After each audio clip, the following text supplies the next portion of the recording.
Good day everyone, this is Coach Arlene Rodriguez of Maris Patangkol Basketball Camp.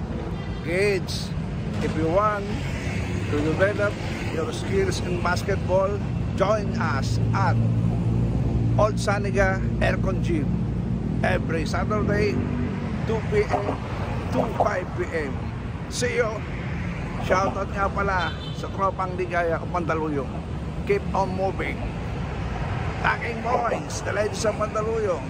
Good morning, good morning, good morning. See you!